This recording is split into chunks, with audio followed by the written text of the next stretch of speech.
Nama saya Antonia Bersilahi dari semester 3 kelas A akan mereview jurnal hukum pidana yang berjudul Kebijakan Hukum Pidana dalam Pemberantasan Tindak Pidana Pencucian Uang di Indonesia yang ditulis oleh Rianda Elsera Yuzani.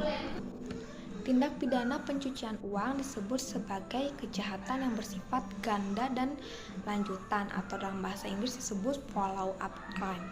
Karena tindak pidana pencucian uang merupakan suatu perbuatan yang diteruskan atau lanjutan dari tindak pidana asal, di mana si pelaku memproses sejumlah besar uang ilegal hasil tindak pidana menjadi dana yang kelihatannya sah di mata hukum dan kelihatannya menjadi uang yang bersih.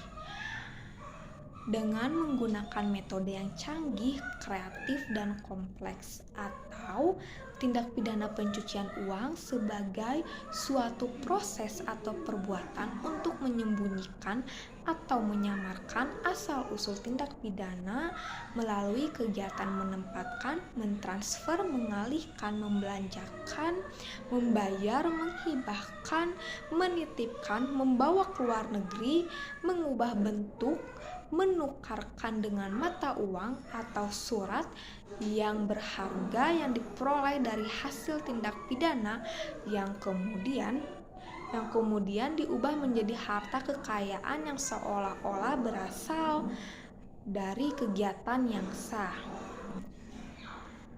Kebijakan hukum pidana dalam Undang-Undang Nomor 8 Tahun 2010 tentang pencegahan dan pemberantasan tindak pidana pencucian uang merupakan sebuah tindak pidana kejahatan yang mana hendak diatur.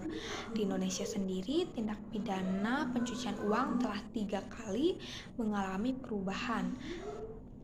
Adapun undang-undang yang mengatur tentang tindak pidana pencucian uang yakni Undang-Undang Nomor 15 Tahun 2002 tentang tindak pidana pencucian uang, Undang-Undang Nomor 25 Tahun 2003 tentang tindak pidana pencucian uang, dan Undang-Undang Nomor 8 Tahun 2010 tentang pencegahan dan pemberantasan tindak pidana pencucian uang.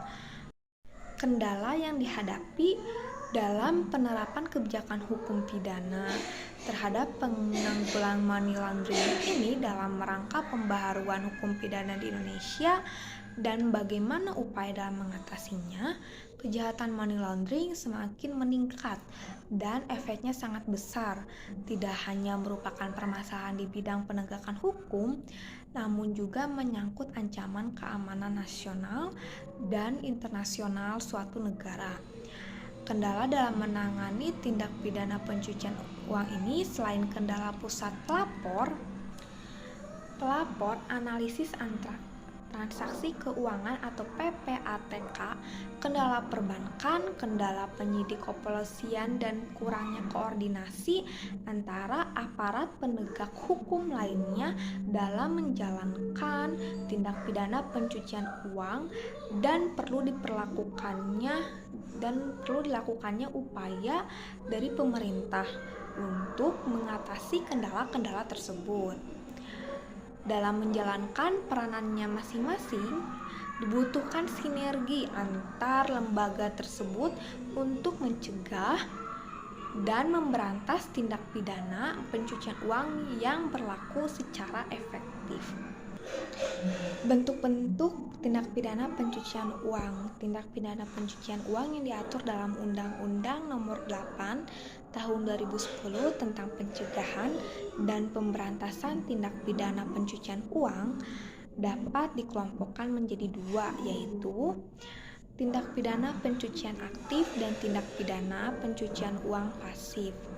Secara singkat, tindak pidana pencucian uang aktif dapat diartikan sebagaimana perbuatan yang diatur dalam pasal 3 dan pasal 4, yaitu kegiatan yang aktif dilakukan dalam rangka menyembunyikan asal-usul harta kekayaan hasil tindak pidana. Kekayaan hasil tindak pidana pencucian uang pasif dapat diartikan sebagaimana perbuatan yang diatur dalam pasal 5, yaitu kegiatan pasif berupa perbuatan menerima atau menguasai pentransferan harta kekayaan hasil tindak pidana. Penentuan predikat crime dalam tindak pidana pencucian uang. Tindak pidana asal tidak benar-benar harus ada. Cukup dengan patut diduga saja bahwa sebelumnya telah terjadi tindak pidana asal yang menghasilkan harta kekayaan yang kemudian dicuci, maka tindak pidana pencucian uang telah terbukti terjadi. Sistem pembuktian dalam Undang-Undang Tindak Pidana Pencucian Uang.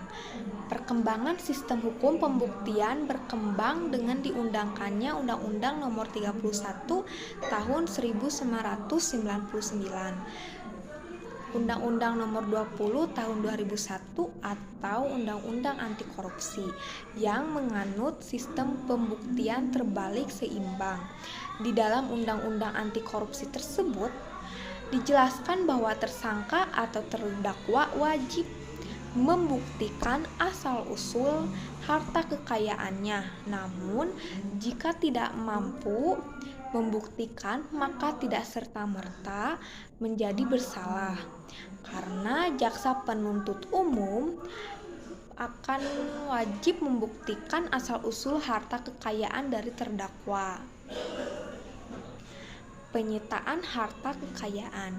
Di dalam rejim anti-money laundering, terdapat ketentuan yang memberikan kewenangan bagi penyidik dan pengadilan untuk melakukan penyitaan terhadap harta kekayaan yang diduga sebagai predicate of crime.